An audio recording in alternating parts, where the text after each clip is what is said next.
Buka kalender di HP-mu sekarang. Sudah pertengahan tahun. Rasanya baru kemarin bikin resolusi tahun ini. Sekarang bandingkan. Waktu kamu kecil, nunggu ulang tahun itu lama. Nunggu liburan sekolah itu lama. Nunggu lebaran itu paling lama. Sekarang, ulang tahun datang lagi. Lebaran datang lagi. Akhir tahun datang lagi. Lebih cepat dari sebelumnya. Lebih cepat dari yang kamu siapkan. Kalendernya sama.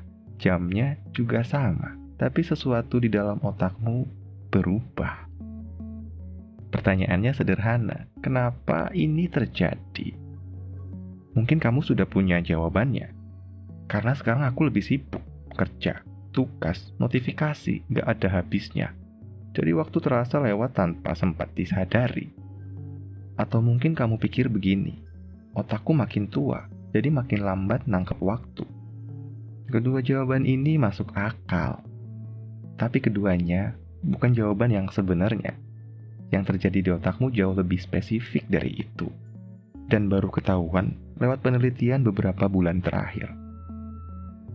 Mari kita mulai dari sesuatu yang perlu kamu hitung sendiri. Waktu kamu umur 5 tahun, 1 tahun adalah 20% dari seluruh hidupmu. Sekarang bayangkan kamu umur 50 tahun, 1 tahun cuma 2% dari hidupmu. Nangkep nggak maksudku? 5:1 sama 50:1. Porsinya beda jauh. Otakmu merasakan porsi itu, bukan angka tahunnya. Inilah yang disebut peneliti dari UMCS Polandia sebagai teori proporsional waktu. Masuk akal kan? Tapi ini cuma matematika. Belum menjelaskan kenapa otakmu melakukan ini. Ada penjelasan lain yang harus kamu tahu. Yang ini, kamu pasti pernah mengalaminya. Pernah liburan ke tempat baru? Hari pertama kamu berjalan, melihat, mendengar, dan mencium hal-hal baru. Semuanya asing, semuanya kerasa penuh. 7 hari di sana, kalau diingat lagi rasanya seperti 2 minggu. Tapi 7 hari kerja biasa di rumah, bangun, macet, kerja, macet lagi, tidur. Kalau diingat, rasanya cuma seperti 3 hari. Padahal jumlah harinya sama. Peneliti dari University of Michigan punya istilah untuk ini. Frame per second otak. Otak yang masih muda punya hal yang asing. Setiap hal asing direkam jadi satu frame baru. Makin banyak frame, makin tebal waktu itu terasa. Otak yang sudah dewasa, rutinitas mendominasi. Otak nggak perlu merekam ulang hal yang sudah dikenal. Frame-nya jadi sedikit, dan waktu terasa tipis. Sampai sini ada 2 hal yang sudah kamu pegang, porsi hidup dan jumlah frame. Tapi keduanya masih belum jawab satu hal penting. Kenapa otak yang menentukan ini, bukan waktu di jam dinding? Dan jawabannya baru ditemukan tahun ini.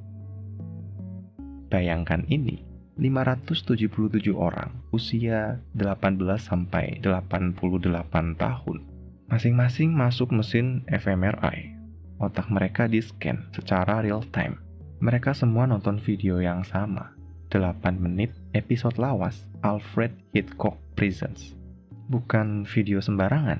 Video ini dipilih karena satu alasan. Hampir semua otak manusia merespon dengan cara yang sama saat menontonnya. Tim peneliti dari Cambridge dipimpin Selma Ludmacher lalu memetakan sesuatu yang disebut neural states. Setiap kali otakmu berpindah fokus, berpindah pola aktivitas, itu satu neural state baru.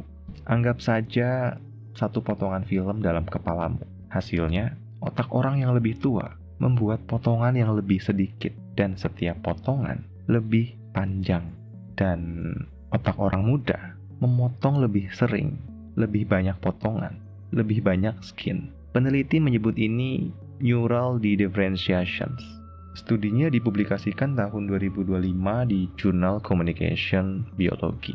Dan ini baru pertama kali dibuktikan lewat otak yang benar-benar hidup, yang sedang berpikir secara real time. Mungkin kamu sekarang mikir, jadi otak yang tua itu makin lemot ya? Bukan. Otak yang tua nggak lebih lambat, otak yang tua lebih efisien. Dia tahu mana yang penting untuk direkam ulang dan mana yang bisa dilewati. Masalahnya, dilewati itu juga berarti nggak jadi memori baru. Dan tanpa memori baru, otakmu nggak punya penanda buat bilang waktu sudah lewat.